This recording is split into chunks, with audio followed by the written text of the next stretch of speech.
bonsoir à toutes et à tous, voici la 5e chronique d'un point sur l'actu. Voilà ce qu'il ne fallait pas rater cette semaine. D'après certains analystes, Facebook aurait perdu 6 millions d'utilisateurs sur 700 millions en un mois. Cela pourrait signer la fin de l'apogée du réseau social. Capri, c'est fini.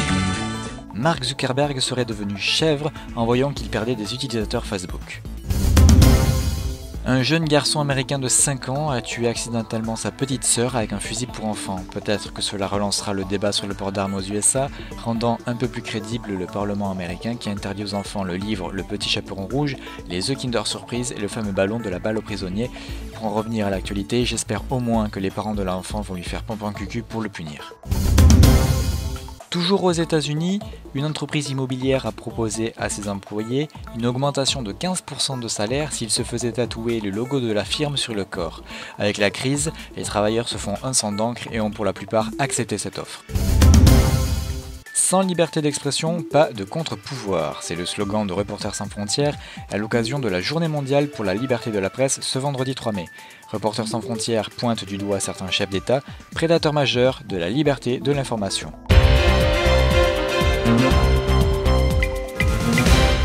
Dans le reste de l'actu, un prisonnier américain, leader d'un gang, a eu 5 enfants avec diverses gardiennes de prison. Le détenu a assurément joué de sa matraque.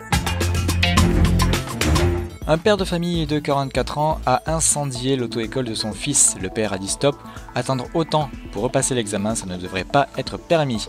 Il n'a pas aimé que son fils rate l'épreuve pour avoir grillé un feu. Une mère américaine, déclarée morte par les autorités il y a plusieurs années, s'est présentée il y a quelques jours à un commissariat pour expliquer sa fugue. Le record de disparition, détenu initialement par la Poste française, est donc explosé. Aujourd'hui, c'est le 4 mai, alors que la farce et attrape soit avec vous. May the force be with you. Un point sur l'actu, c'est terminé pour aujourd'hui. On se retrouve vendredi prochain pour un nouveau point informatif sur l'actualité du moment. En attendant, retrouvez League of Yakipon mardi soir et la première Ligue des Champions qui arrive dans quelques jours. Likez, commentez, partagez, abonnez-vous à la chaîne YouTube. Suivez notre actualité en temps réel sur Facebook et Twitter. Et surtout, n'oubliez pas, coupez la télé, restez informés, lisez des journaux. Ciao!